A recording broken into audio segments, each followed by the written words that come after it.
We don't really just sell the furniture. We create a lifestyle. How much is your items? We really never focus in making a profit, making a dollar. You had some collaboration with Art Science Museum, Marina Bay Sands. Yeah, long-lasting memories, yes. I like your shop since the moment I came to Singapore. The leather we use is as natural as we can get from the outermost layer from the cowhide.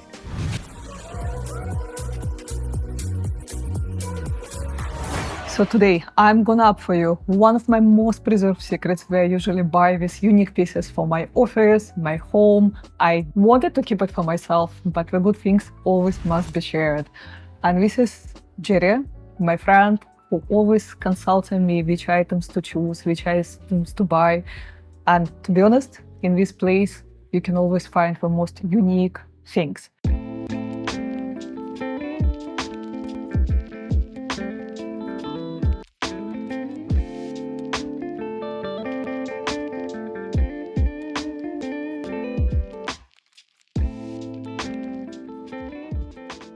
So when we are creating this space, we want people in this space to interact with one another.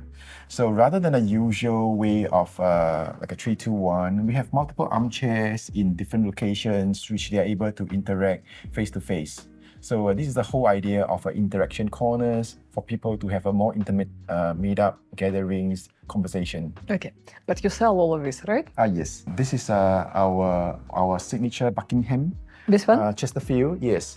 This piece is supposed to be a more formal classical design of the Chesterfield, but we revamped it to make it feels like a day bed. So we actually created one with exceptional depth. We give you the kind of a day bed effect. So you can actually lie on them, and then you can use it, do it like a chase. You can sleep on them. How do I look? You look like a queen. I know that you have some very nice lighting and very nice tables. Yes. Can you show us some? Sure, and then over there. So I'd like to show you one of our most popular coffee table that we have in our stores. So what you see that's reflective on this area, the first impression will be like this is mirror. But in matter of fact, these are stainless steel. Really? Yes. I thought it's a mirror or I don't know, some glass. Well, you see a lot of time which like our customer would like to have a reflective surface to actually open up space in the environment. They will use mirror. But one of the greatest setback is that if you drop glass on it, which is highly possible because you'll be putting drinks on it, it will literally shatter in terms of seconds. So when we replace these surfaces with a stainless steel, it is indestructible. Wow, but it's hard to believe that this is a stainless steel. Yes, high polished steel, high temperature in order to mold them to the shapes that we want it to be. I see more chandeliers. Yes. So these are all in the crystal form. So the form of reflection is different from the acrylics. It gives you a very crystal clear kind of reflections and actually open up space. One of the things we want to create is the texture of the lightings and the shadows. So we actually play around a lot on the shadows of the lightings. Wow, this one looks super cool.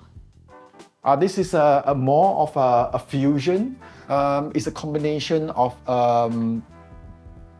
bespoke, like a steampunk kind of representation on the traditional chandeliers. So what's interesting is that we actually have the bones of the chandeliers crafted in a way that is like a rustic kind of effect. But will it look nice in my office or it's too much? I think it will look good in the office, but they're going to bring it down to a level which is closer to the office desk. Oh, my favorite cats. Yeah, the class is here. Yes. Do you know, I have these cats, I have 3 of these cats. I have 1 at home and 2 in my office. It's like pure masterpieces. What is it? Jaguars? Or Jaguars. Jaguars. Yes. I love them. I say again, this kind of tables. We actually consider this as a side trunks. This actually is also upholstered with stainless steel and full leather wraps. The interesting thing is that this one actually will comes in black tinted finishing to give it a more bespoke finishing. So the interesting things about this is that in a dimmer lightings, this, even though it's reflective, it will reflect in a certain spectrums that allows you to amplify the space. And all these are functional drawers. and it actually opens up like a treasure box. So we can remove a cat? Yes. Yeah? Oh. So it's open like a treasure box. Ah, okay. Yes.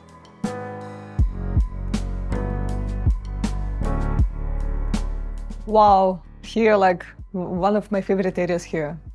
So this is the sofa. Why it has such a unique color? Like you especially coloring it, or how do you do this type of color?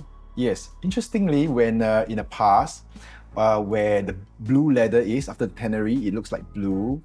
During that period of time, people actually have pieces of this in the darker colors.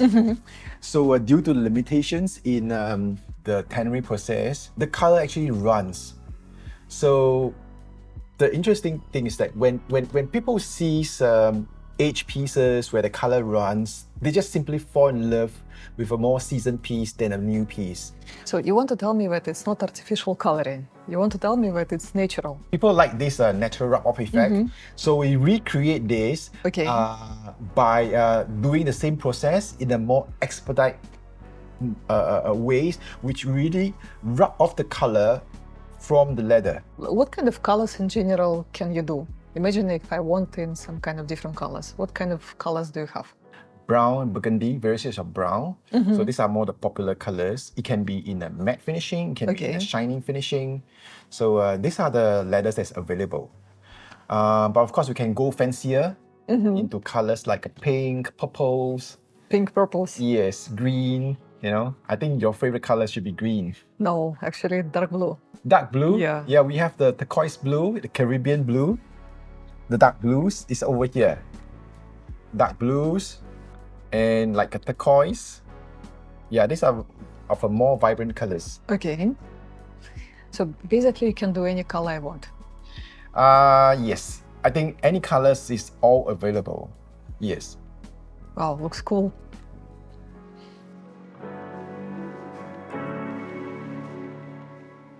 I love this piece for every time I come, every time I'm thinking about like this piece. What is it? So we have a lot of family office who would love to have this in their lounge area. It comes with their own storage compartments, even a serving desk that is made of bronze. The back finishing, we have it in the same material, which is the stainless steel, high polished stainless steel, to create this spacious effect. So again, it's not a glass, right? It's Yes. everything is. Wow, looks so nice. Well, the interesting thing is that the parent company of Grenfiddy is called William Grant and Son. So they have our furniture back in their whiskey library. Okay. Yes. So how normally people use this kind of item? Okay, there's a various usage for this trunk. Just visualize this as old-timer voyage luggage bag. So we convert it into a shelving space, which you can actually store your liquors and wines, whiskeys. And the interesting thing is that you can literally close it and it will look like a gigantic luggage bag. So the presentation is not just from the front, but there's a lot of detailings on the back as well. So when you come to the details of the side trimming, we actually have the studs go in sync with the stitches. That is what a lot of our clients appreciate, the details that we have for every pieces. And this can be as a display cabinet. It can also be like a partition or like a talking point, which your guest is unaware of what's happening. You just walk into a room with this gigantic luggage trunk and people is like having a good talk, like conversation pieces. And without anticipation, the owner simply just open it up and show off the display cabinets. Everyone will be like, wow.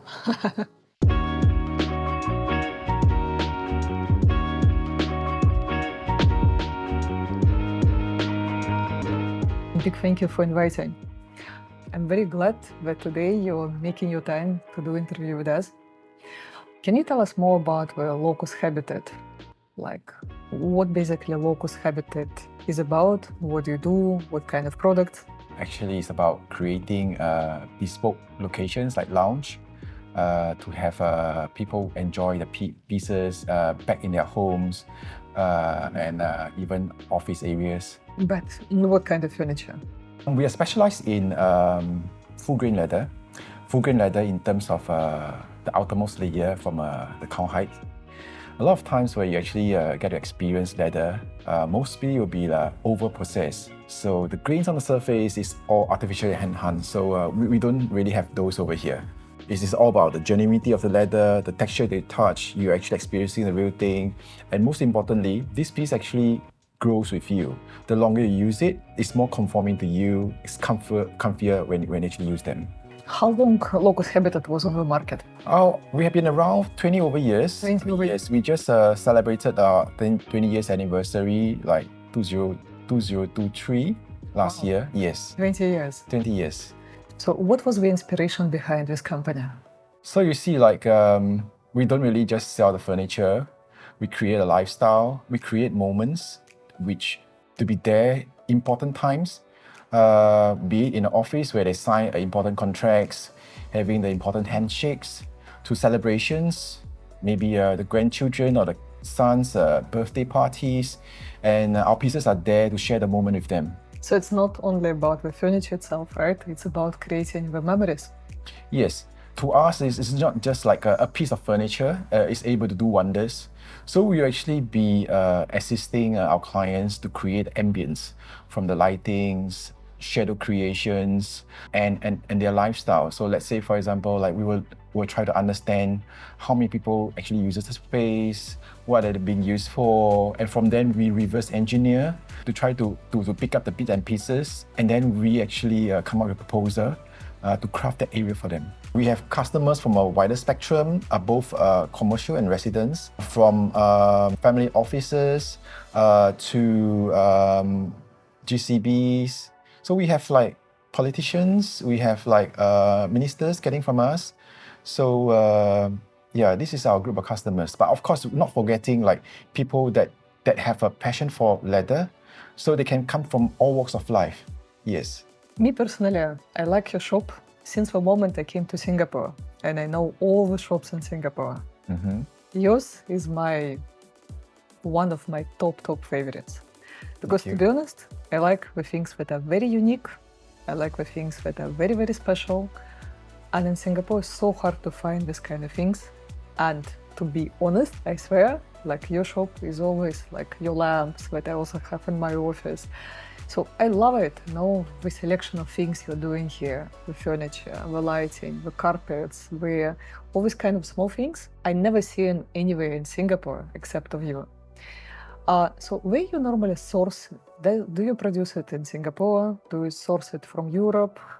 Where is your products are coming from? Our pieces is actually from Europe and US. Mm-hmm. So interestingly, we actually started off the business by selling metal parts to this group of furniture makers. And over the years, we actually created kind of a bonding that we have between us. So what happens is that there's several occasions where like the furniture manufacturers will say, hey, why don't you just be the people who will help us to introduce their pieces back in Singapore and around this region. So that's where how we actually started. Okay. Yes. So you started from Singapore, and the reality is around 50% of businesses were shutting down in the first 5 years. 70% of businesses are shutting down in the first 10 years. So only no more than 25 to 30% of businesses survive for more than 10 years.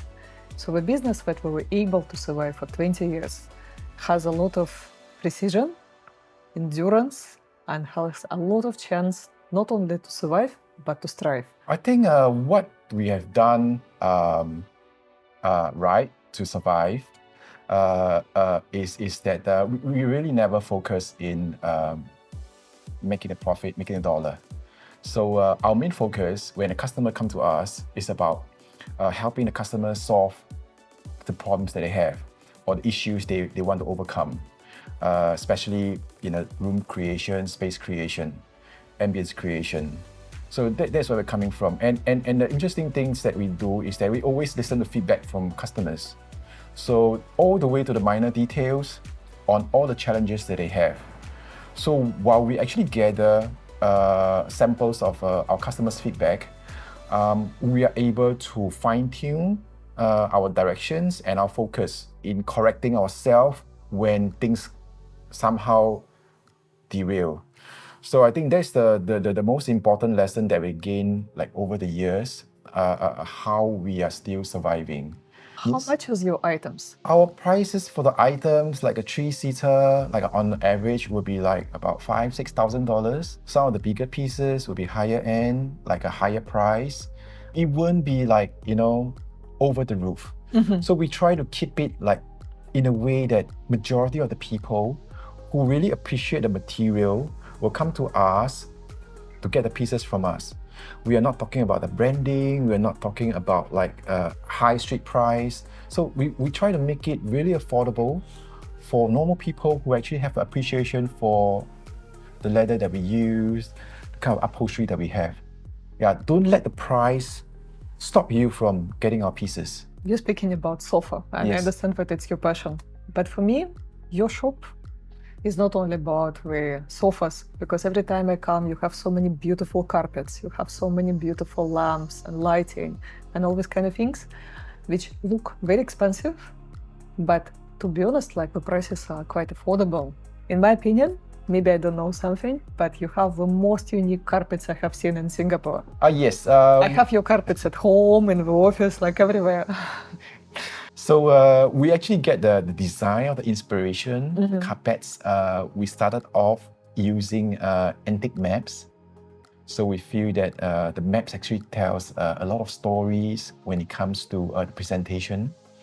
So if you like to associate yourself with like a voyagers, adventurers, so map will be one of the things that you need to have. It's just like This is why I have maps everywhere. it's an old-time GPS. Yeah. Old-time GPS. And traveling in the past, unlike now, requires more effort. So that is the time that actually adventures actually happens. And we would like to remind all our clients that adventure is all out there. Look at the maps, look at the location, look at where you are going to do your businesses, where you're going to travel for tours. Just close your eyes, point to the location and just go. I like your carpets very much. Like you see the map, you see the world, and you have like a helicopter overview, right? You start to see the whole world and say, okay, I want to open business here, I want to open business here, I want to open business here. And this is like your maps, your carpets, they inspire me a lot. So what is for the business, for the Locus Habitat? What are the next inspirations? Because you have such a great things, you have such great taste. Surely you need to expand it more. So what is it? Indonesia, Malaysia, Philippines? What kind of countries you think will be the most suitable for your products? You see, the maps is actually for you to be on top of the world and mix it in a visual form, which, in terms of location, proximities, in terms of trade routes. So for Locus Habitat, we want to create like more of a lifestyle, kind of a businesses, not just in Singapore, but around this region, that we can actually just craft like, a space which actually brings in not just furniture, home wellness, decorations, but into like a space like spas, relaxation, kids, even restaurants, within the same ecosystem. So people actually will be able to have a first-hand experience of our pieces when they're experiencing in a real ecosystem. Imagine you walk into restaurants that actually have our pieces. So you get to see real hand how people use them, whether is it comfortable for you, whether you like it in terms of different color structures, combinations, design. Then we have different rooms for different setup. Once you get used to the pieces, you find it's comfortable, then maybe you will be like looking at, having one of these at home or have the same setup back at home. So it's like trying before you get it. Recently you had some collaboration with Art Science Museum, Marina Bay Sands. Yes. What is it about? Asian Fashion Week invited us to craft out a VIP corners for their guests to sit down and mingle, and at the same time to craft out a space for the designers, the models to take pictures on, to have something like a memory of the event when the event is over. So we actually crafting out these VIP corners are dedicated to this function. Okay. Yes. And I saw also you have some family office gatherings and all these kind of things. So what do you do for them? The interesting thing is that when we have inquiries from family office, it's always a part of a well-crafted room that they want for themselves and for their visitors to enjoy and to have an intimate conversation. It's no longer like, in an office boardroom, which people will be in a very formal way, sitting behind the desk, showing documents and do verifications of drawings and itemize of the contracts. So it's always a lounge settings with a wall of whiskey and wine for them to really relax when they have a more intimate conversation.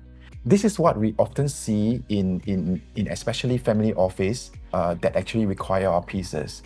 So our pieces, yes, they look stunning, but we want our client to experience more than just visual. A lot of times you see a nice clothing that you have, but when you wear it, be it the material or the design or the waist being cut and so, it gives you a kind of like a presentation, but not comfortable. So we want our pieces to not just look good, but feels good too. And over time, a lot of our clients, because of the family office history or because whether they are new in industries, when they use it more and more often, the pieces will grow with them. So certain leathers, literally after usage, will have a patina forming on the surface. And a patina is something really individual.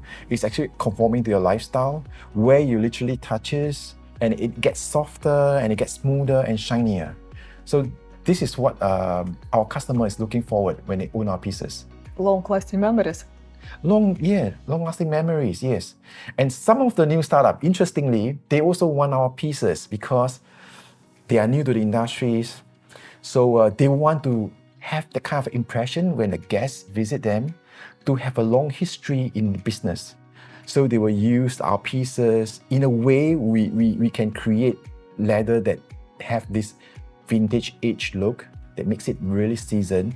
And the first impression when they go into the room will be, wow, this place has been there for the longest time. So if they are able, like us, to survive like 20 years, it is worthwhile getting their pieces, it's worthwhile doing business with them. So this is the subconscious kind of messages our customers will want to portray. Many people saying that like luxury is like not efficient, not ecological, but on the opposite, I think that IKEA and all this kind of like things like IKEA that doesn't last a lot. You buy some, I don't know, table from IKEA in 6 months, it's gone.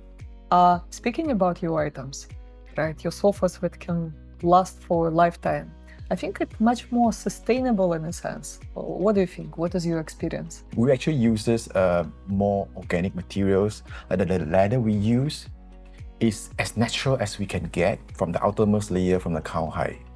So what happens is that a lot of mass market leather products, leather furniture, heavily human processed.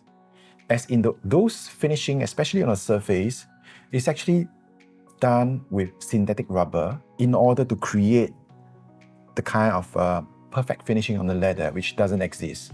So when we actually have full grain leather, one thing is that it is natural. The leather is actually from the food that we eat, especially burgers. And the leather is a byproduct from the food industry. So we are making use of all the byproducts that is from the food industry to recreate the pieces here. So we are not killing the animals because we don't want the skin.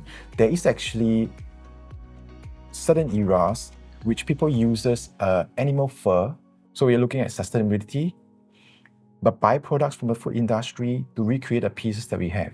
And if, say for example, like something happens to it and you would like to discard it, be it incinerators or landfills, this is biodegradable because these are natural skins, and it wouldn't be like polluting if it's exposed to the environment.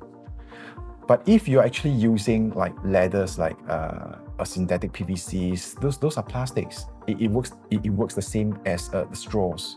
So they will be polluting the environment.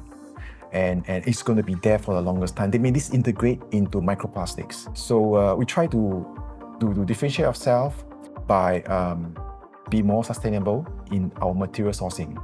And interestingly, there's also another spectrum which I would like to highlight is that the coming of the product called vegan leather. So a lot of people will be like, oh, vegan leather is nothing to do with animal cruelties, nothing to do with synthetic. They are using natural fibers from various plants, including like pineapple. But not forgetting, when you actually have ingredients like the pineapple and you blend it and then to recreate into another material that looks like leather, the bond in between are still synthetic. So majority of the vegan leather ultimately will be a synthetic piece of leather similar to a PVC leather, which I think we should discourage using. And do not brand it as like something that is sustainable or renewable. I think we are going towards the wrong direction.